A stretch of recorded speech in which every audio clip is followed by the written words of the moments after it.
Hola, ¿qué tal amigos? ¿Cómo están? En este capítulo vamos a hablar del hallazgo de los autos incendiados y oxidados que se encontraron bastante lejos del lugar del incidente de las torres. Además, el increíble hallazgo del documento del posible culpable. También les voy a contar cómo se desvió un huracán que llegaba a la costa el mismo día de los atentados. Empecemos.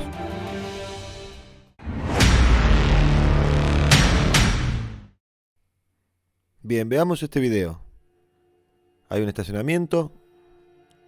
El World Trade Center 2 cae a las 9:59. Fíjense, las hojas de los árboles no se incendian. La nube está llena de papeles sin quemar. Y se preguntan si se puede ver una explosión que viene desde el cielo. Termita es una explosión a distancia. Fíjense esta foto tan increíble. El mismo auto, la misma escena, con un antes y un después de que ese polvo pasara por sobre los autos. Miren cómo quedaron. Todas las ventanas de vidrio desaparecieron y marcamos con una flecha azul el auto que se veía en la foto anterior. Miren cómo quedó. Más ejemplos de los autos que parecen incendiados, pero no están incendiados. Sabemos por los videos y fotos que estos autos no se encontraban quemados hasta, durante o después de la destrucción del World Trade Center 1. La destrucción fue filmada por 3 personas en 3 lugares distintos en este estacionamiento. Ninguno de estos videos filmó ninguna termita lloviendo desde el cielo, y nadie fue quemado por termita o por una nube de polvo piroplástica. Sabemos que la nube de polvo era fría. Entonces, ¿qué quemó a estos autos y a cientos como estos autos en otras calles? ¿Y por qué encontramos muchos autos cerca del World Trade Center que están ilesos? Recordemos del capítulo anterior que tenemos 2 torres de 416 metros de altura por 63 metros de ancho, 500.000 toneladas. Y fíjense, al superponer esta foto, otra evidencia más del faltante de escombros. 110 pisos. ¿Dónde están las torres? Miren lo que quedó de esa mole. Esto es inconcebible. Ahora vamos a escuchar la explicación de la doctora Judy Wood. Escuchemos. This afternoon's session has degrees in civil engineering with a focus in structural, in engineering mechanics, which is also known as applied physics, and a PhD in materials engineering science, which as far as I have been able to discern are the disciplines that are most directly relevant to evaluating what actually happened to the Twin Towers and at the World Trade Center in general. She's a former professor of mechanical engineering at Clemson University who appears to have been denied tenure because of her involvement in 9/11 research. In my opinion, she is the single most qualified scientist to be studying these issues. Please join me in welcoming Judy Wood.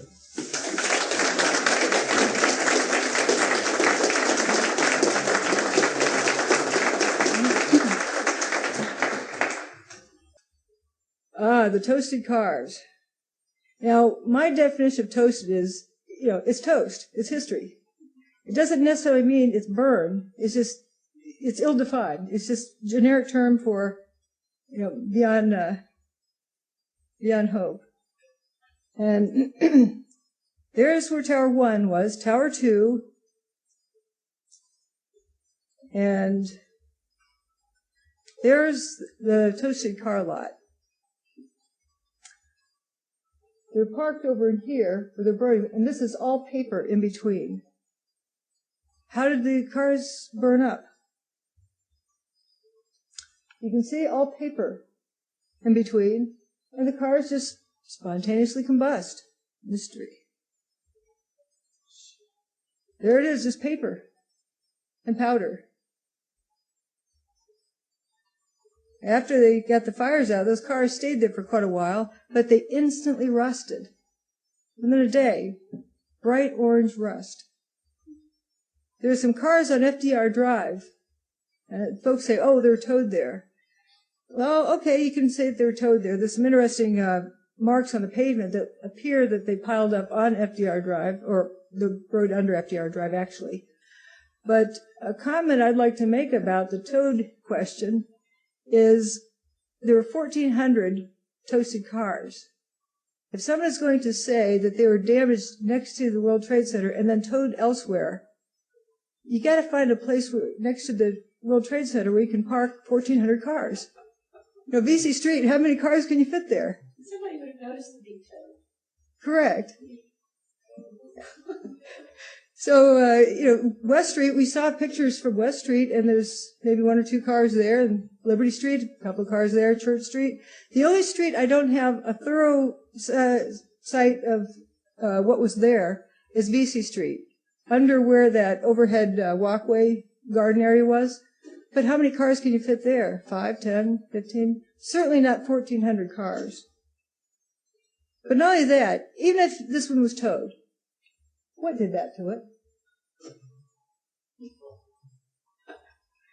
It looks like the door wilted. And the most hilarious thing, whatever ate it likes door handles. It gets door handles first and engine blocks. And I don't know how well you can see this, but it's even got the steel belting left, just not the rubber. The rear tire looks just fine.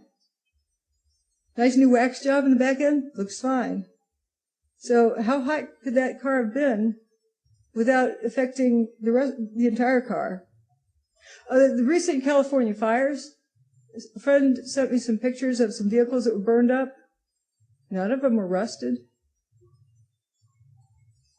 Now, if we have steel, how's it affected by fire? See something going drip, drip, drip?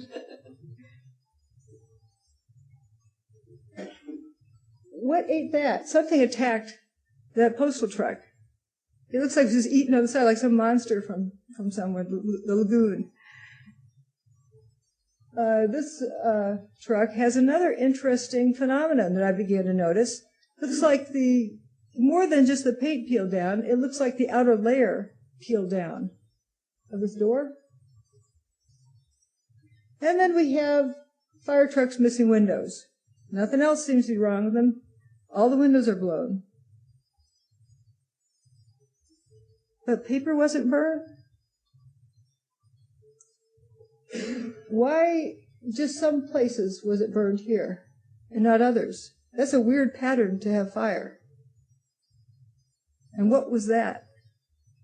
Call it the what's it car. I've since gotten other photographs of this vehicle, and it's a Con Edison vehicle. Just take my word for it. This vehicle in the middle of the street, this one's quite interesting. Look over the tire through the wheel well. You see daylight. In other words, it doesn't have an engine block. And obviously it was driving down the middle of the street. How did it get there? I don't know what this line is down that vehicle. But these are just bizarre things that you wouldn't expect around a collapse scene. This is Park, the street, which is quite a distance north. It's up in the City Park area by where the Brooklyn Bridge is. Why is this car on fire? And the paper around it isn't. Spontaneous combustion. Spontaneous auto combustion. Oh, I just, yeah, might happen to me. Even paper in the trees. The whole street full of cars. What happened to this guy's engine? Engine blocks. Whatever it is, it likes to eat engine blocks. And this one, it looks kind of wilted. That ladder's kind of bent over. Folks say, well, something landed on it. Well, where is the something that landed on it? This is on VC Street. We saw there was no beams laying on VC Street. So where'd the front end go? And this van. This is about a block north of Building 7. No door handles. That was a mail truck behind it. Just take my word for it.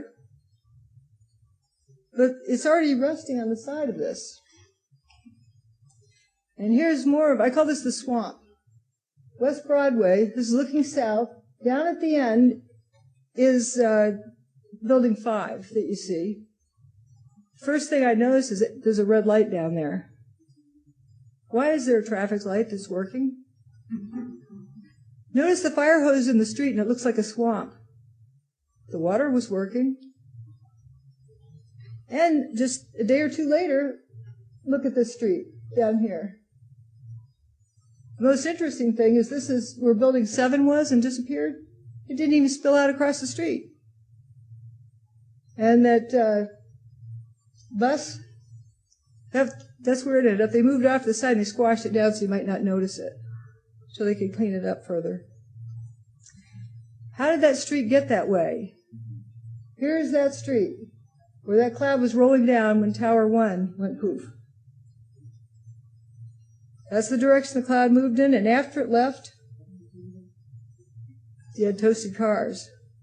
So this doesn't look like anything low-tech to me.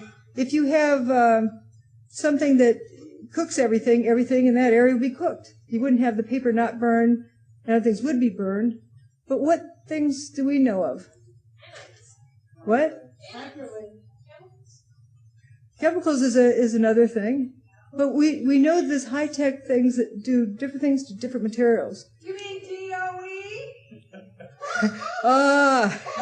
No, we're not going to make any assumptions just yet. We're going to let the data. The signature reminds me of a guy that was born on a mountaintop in Tennessee. That's what the signatures look like. Rock, stock, and barrel. You've got the inner shearing, you've got the missing pulverization, total missing everything. We know how far the stuff went. Okay? You got the fires on one side, you got the molten cars looking on one side with the molten stuff in the inside. Molten stuff? Wait. I want to get your comments, but we want to get them recorded, so just hold off. Did we see any molten things? Well, let's look at technology. And folks say, well, there's nothing like that exists. Well, let's just extrapolate. In 1945, someone came up with this gizmo, microwave oven. Uses some sort of a beam. Not a kinetic energy weapon, but a beam weapon. Then one of these, they're so cheap now that you can use them for ornaments on your keychain. And you have all sorts of wavelengths to pick from, pick and choose, mix and match. Don't you think they've come up with something more since 1955? There's a lot of different kinds of energy waves. What are cell phones? You can trigger things with beams. Now, someone, again, talking about the energy, well, we've all heard about the Tacoma Narrows Bridge. The wind didn't blow hard enough to destroy the bridge. The bridge destroyed itself. So on a fine level, if you can get Harmonic.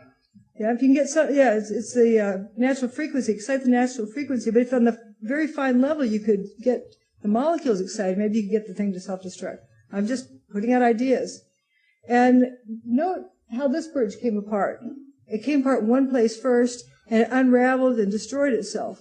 It didn't come down in big chunks. I just think that's an interesting phenomenon. Contundente lo de la doctora. Además, observen esto. Se sabía desde unos 4 o 5 días antes que el huracán Erin, que llegó a categoría 3, iba derecho a la costa de Estados Unidos, a Nueva York. Y fíjense, el día 11 es desviado completamente. Acá tenemos una animación. 5, 9, 10. Y el día 11 es desviado.